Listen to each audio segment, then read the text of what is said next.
Help keep Kinks and Beats Daily alive with a $4 monthly contribution and receive exclusive bonus episodes as our thank you to you. Visit herohabit.com/shop for more details.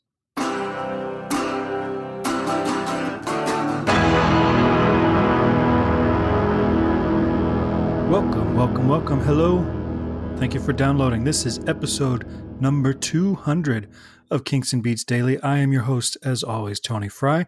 Thank you for downloading. Thank you for listening for 200 episodes.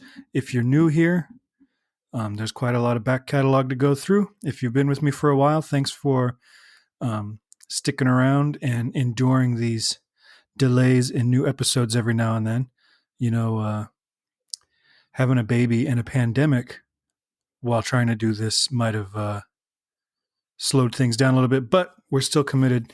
We're getting these episodes done, and we have a lot more music to go. 200 songs covered in what's going to end up being like a 5,000 episode podcast. So we are just scratching the surface, but 200 is a nice round number, and it's always cool to commemorate such things. Today we're talking about a song called Back in the Day by Ray Davies. So probably not the song you all anticipated the 200th episode being, but like I mentioned before, it's all random.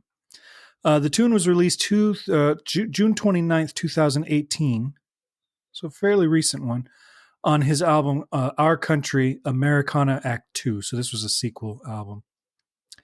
And Ray on this track and the entire album is backed up by the band The Jayhawks. And this is a beautifully produced track.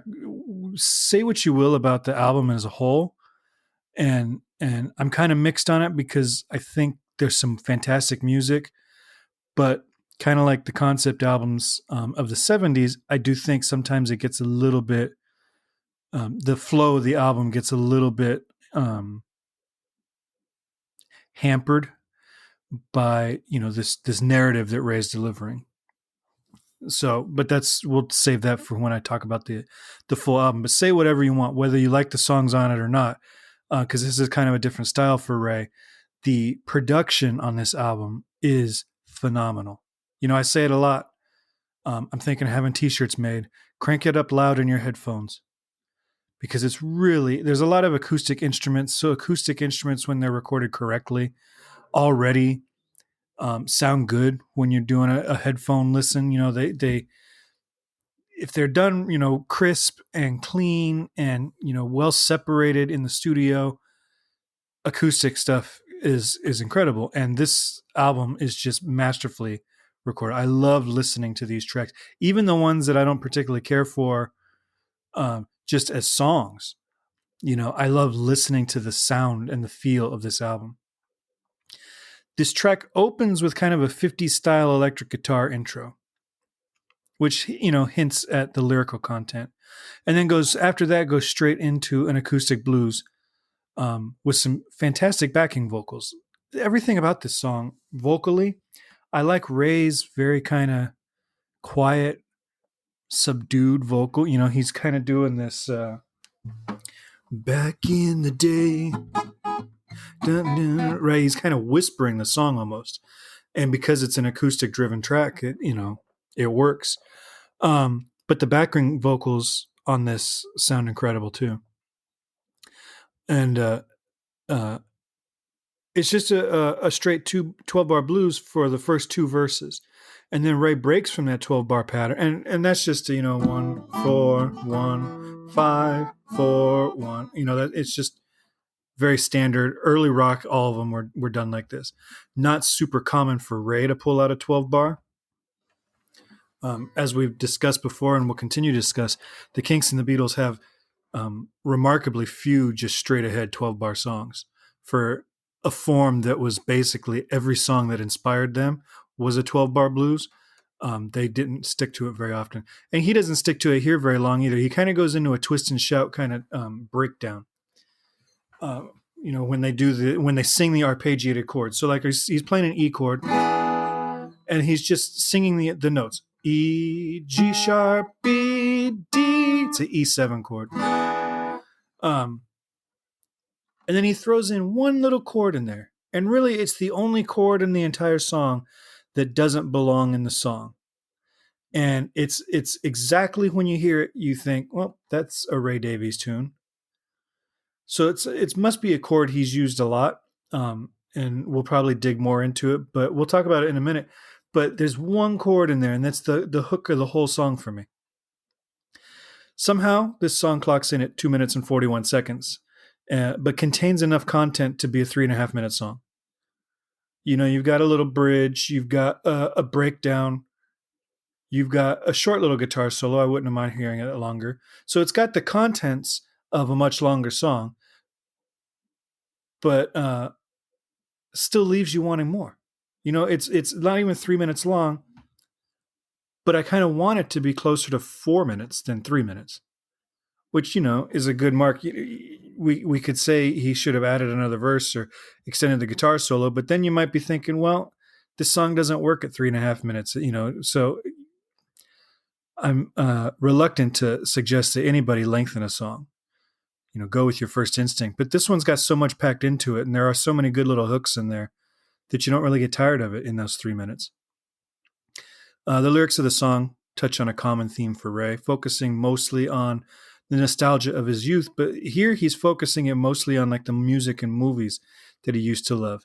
In particular, he name checks Hank Williams and Chet Atkins, couple country stars, Eddie Cochran, an early rockabilly kind of guy, pop jazz singer Kay Starr, who sang her big hit was Wheel of Fortune, which he name checks that song specifically. And then he mentions big band, honky tonk, and Dixieland, essentially delivering a list of the influences that have shaped his entire career. You know, he's sitting here talking about country, Dixieland, jazz, honky tonks, rock and roll. Well, that's Ray Davies' entire palette for songwriting. So that's the main focus of the lyrics. They're good lyrics. You know, it delivers the point, and I like the way he delivers them vocally, but they're not his best, not his worst. The bulk of the song, like I mentioned, is a standard blues 12-bar in E. And for that little twist and shout bridge that I mentioned, after he does the E7 chord,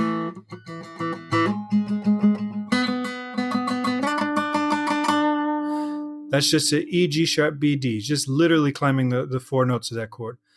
The band jumps to an A7 chord, and he starts climbing it there. And so it's an A, a C sharp, and it would be an E. And instead of going E to G, which would be what most songwriters would do because it mimics what he did on the A, or on the E chord, when he gets to the E in the A chord, and I know this is getting kind of confusing, so where he would hit A, C sharp, E, instead of staying on the A chord, he goes back to the E chord. So he's doing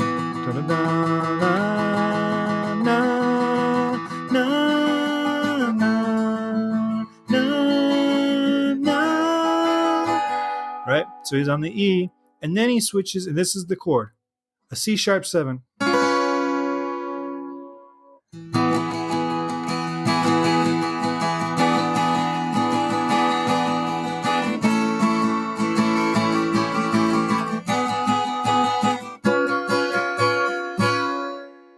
And then an A,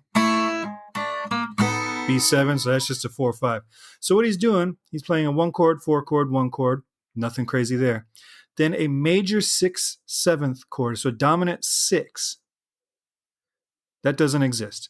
And then a 4-5-1. So that 1 chord, that dominant 6, is the hook of this song for me. Because it should be a minor chord, right? C sharp is a minor chord in the key of E. So if he were to do it diatonically,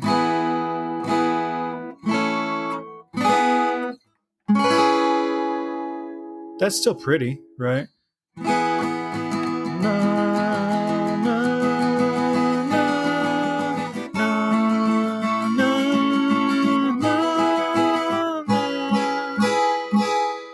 But it doesn't have the same hit as that C sharp 7. And if it was minor, it shares 2 notes with the tonic. But by making it a major chord, it creates this chromatic tension because the chord hits. So the C sharp 7 chord, you got a C sharp, E sharp, G sharp, and a B natural. Your tonic, the E major chord, is E, G sharp, B. So we've got a G sharp and a B in common between these two chords. But then by making this the major chord, it instead of having an E, you've got that E sharp. So we've got this note that leads to this note. It's just a half step higher. Right? And then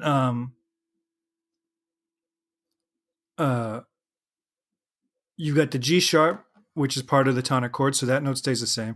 You've got a C sharp, which is a whole step above the fifth. So now what we're doing is we've got this.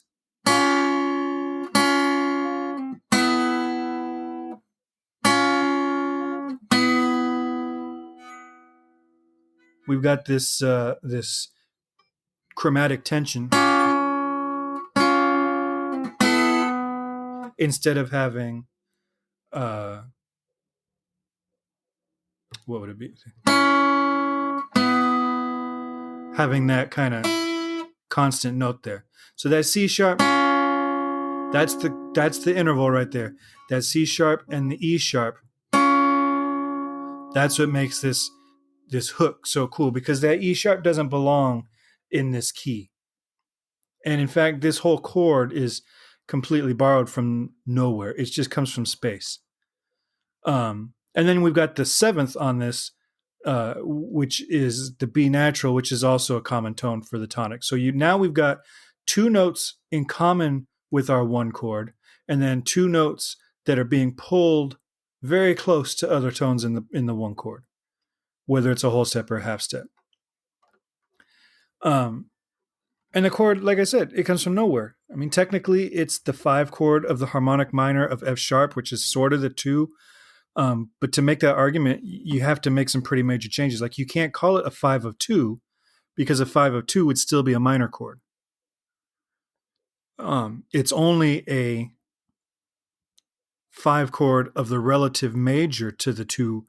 So, I mean, or to the harmonic minor, which is an altered minor scale. So, I mean, it's really a chord unto itself harmonically.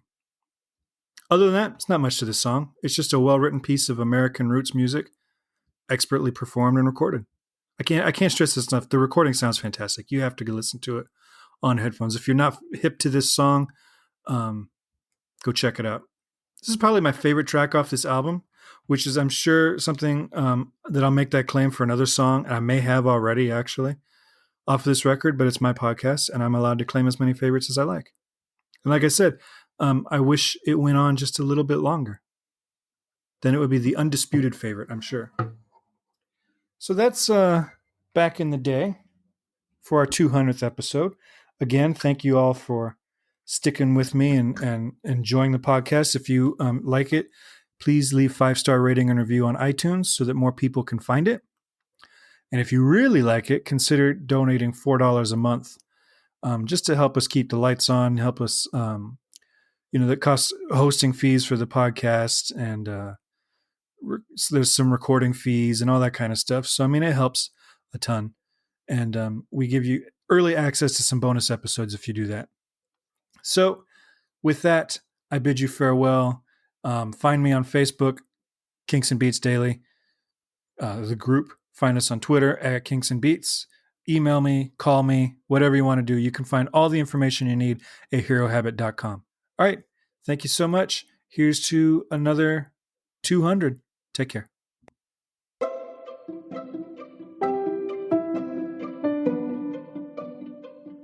This podcast is presented by the Hero Habit Podcast Network. Swing by herohabit.com today to comment on this episode and poke around our growing database of sports and pop culture news, reviews, and collectibles. herohabit.com. Collect your heroes.